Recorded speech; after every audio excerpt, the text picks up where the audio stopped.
Hello everyone, welcome here to Geo Path Finders. Bharat के भूगोल की इस सीरीज में आज हम बात करेंगे भारत की भूगर्भिक संरचना के बारे में। तो चलिए शुरू करते हैं। भारत की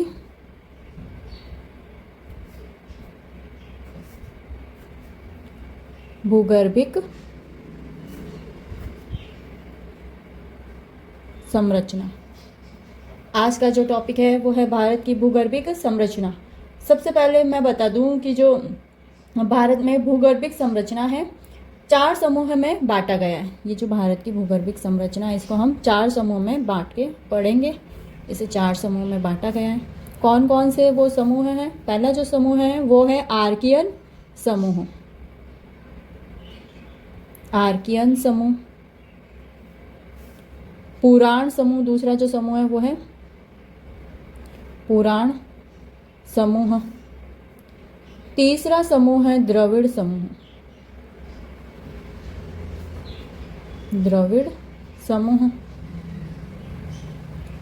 आई होप कि आपको ये सारी चीज़ें अच्छे से दिख रही होगी।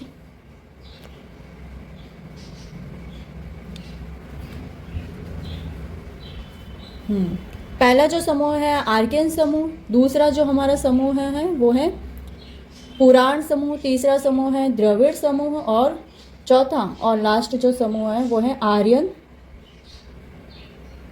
समूह। ये सारी चीज़ें मैं आपको एक पेपर पे लिख के भी सीधा यहाँ पे एक्सप्लेन कर सकती हूँ, बट ये सारी चीज़ें आपको हाथों हाथ याद हो जानी चाहिए, इसलिए मैं सीधा आपको लिख लिख के समझा रही हूँ और साथ में ये सारी चीज़ें आपको याद हो जाएगी। तो हमारा जो सबसे पहला समूह है आर्कियन समूह। आर्कियन समूह के बारे में बात करेंगे। यदि मैं बात करूं आर्कियन समूह की तो सबसे पहले इस समूह को 2 पार्ट में डिवाइड किया गया है। पहला जो समूह है वो ये क्रम में डिवाइड किया गया। पहले हमने समूह में डिवाइड किया। भारत की जो भूगर्भिक संरचना है उसे हमने 4 समूह में डिवाइड किया। 4 समूह कौन कौन से हैं? आर्कियन समूह, पुराण समूह, द्रविड़ समूह और आर्यन समूह। अब हम इन समूहों का जो डिवीजन है वो किस में? क्रम में है। तो उनका क्रम जानेंगे। पहला है आर्कियन क्रम। आर्कियन समूह का पहला क्रम कौन सा है? आर्कियन क्रम। और जो दूसरा है वो है धारवाड़ क्रम। धारवाड़ क्रम। सबसे पहले हम बात करेंगे आर्कियन समूह के आर्कियन क्रम के बारे में। किसके बारे में बात कर रहे हैं? आर्कियन क्रम के बारे में बात कर रहे हैं। देखो ये टॉपिक ऐसे हैं जो हमें समझने में थोड़ा टाइम लगता है और इनको जितना आराम से किया जाए अच्छा है, समझ में भी आ जाएगा, प्लस साथ साथ में ये टॉपिक आपको याद भी हो जाएगा। तो वीडियो को थोड़ा तसल्ली से देखना और हो सके तो साथ साथ लिखने की कोशिश करना। आर्कियन समूहों को हमने 2 क्रम में विभाजित किया, आर्कियन क्रम और धारवाड़ क्रम। पहले हम बात कर रहे हैं आर्कियन क्रम के बारे में। आर्कियन क्रम की जो चट्टानें हैं वो पूर्ववर्ती प्री कैम्ब्रियन की है। ठीक है, जो प्री कैम्ब्रियन के पहले का जो समय रहा है पूर्ववर्ती प्री कैम्ब्रियन। ठीक है,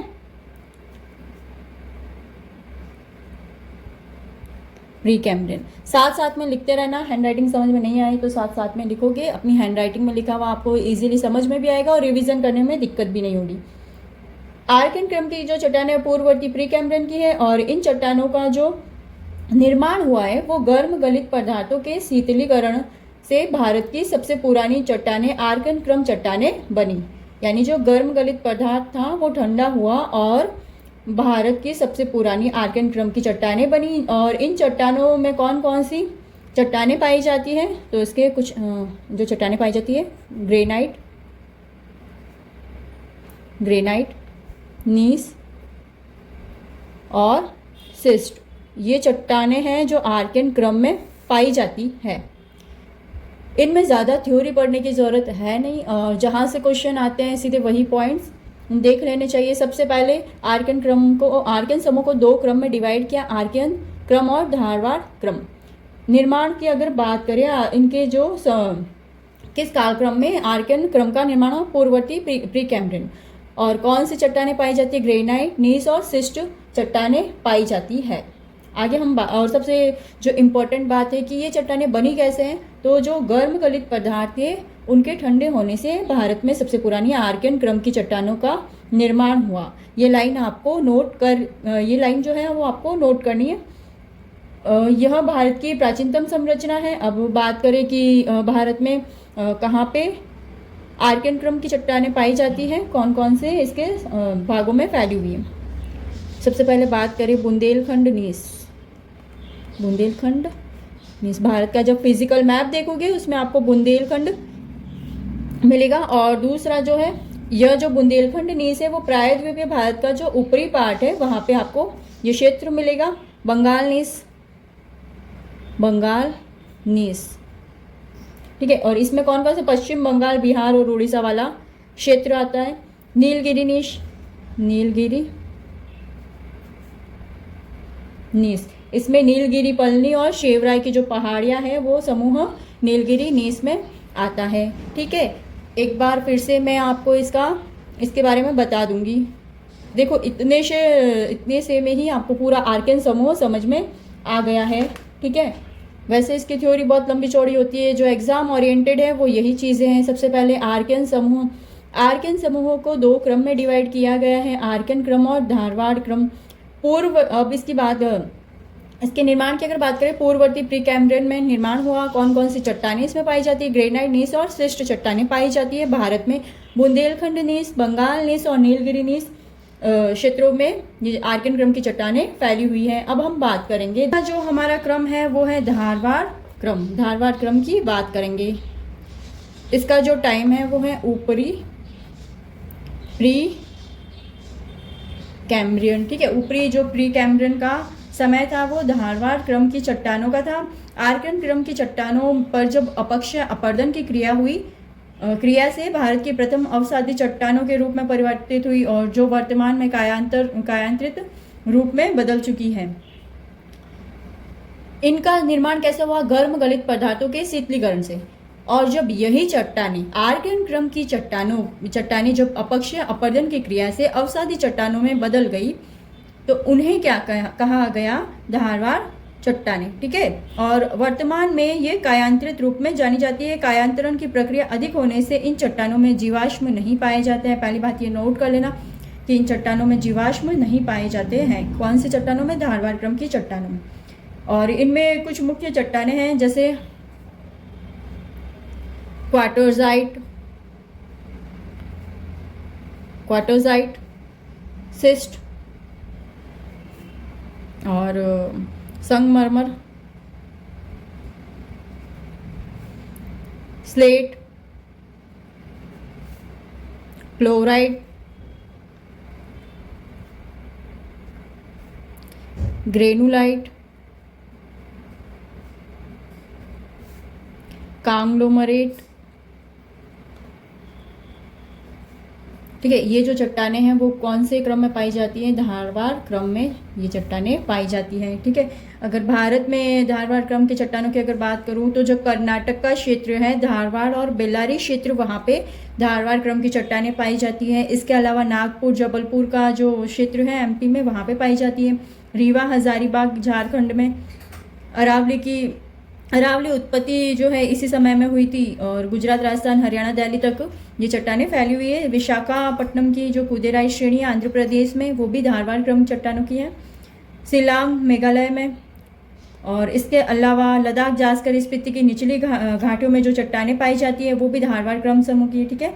और सेलखाला क्षेत्र, जो धारवाड़ क्रम की चट्टानों में धात्विक खनिजों के भंडार पाए जाते हैं। ये मोस्ट इंपॉर्टेंट है। यहाँ पे क्या पाए जाते हैं, धात्विक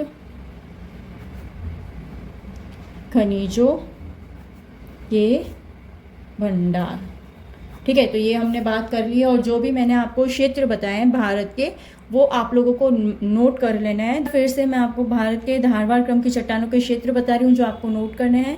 फर्स्ट है यहाँ इसी के नीचे, फर्स्ट जो है धारवाड़ बेल्लारी क्षेत्र, ठीक है, कर्नाटक में। फिर दूसरा है नागपुर क्षेत्र, महाराष्ट्र में है। इसके अलावा है बालाघाट एमपी में है। फिर उसके अलावा रीवा हज़ारीबाग में आपको ये चट्टानें मिल जाएगा, रीवा हज़ारीबाग जो कि झारखंड में, झारखंड, ठीक है। और उसके अलावा विशाखापट्टनम की कुदोराइट श्रेणी, कुदोराइट विशाखापट्टनम, ठीक है। शिलोंग श्रेणी मेघालय में, शिलोंग श्रेणी, शिलोंग श्रेणी मेघालय में, ठीक है। फिर उसके अलावा लद्दाख जास्कर स्पीति की निचली घाटियाँ, लद्दाख जास्कर स्पीति की निचली घाटियाँ, और शेलखाला क्षेत्र। तो आज हमने किस समूह के बारे में बात करी है? आर्कियन समूह के बारे में। आर्कियन समूह के 2 क्रम देखे हैं, आर्कियन क्रम और धारवाड़ क्रम। नेक्स्ट हम बात करेंगे पुराण समूह के बारे में, द्रविड़ समूह और आर्यन समूह के बारे में। बहुत छोटा टॉपिक है लेकिन इसको मैं कम टाइमिंग में करवा रही हूँ, मतलब डिवाइड करके करवा रही हूँ ताकि ये चीज़ें याद हो जाएं। उसके बाद में हमारा पुराण समूह, द्रविड़ और आर्यन समूह के बारे में डिस्कस करेंगे। ये तीनों एक ही वीडियो में हो जाएंगे, ठीक है। तो आज का सेशन इतना ही रहेगा। नेक्स्ट सेशन में ये तीनों कंप्लीट करवा दिए जाएंगे।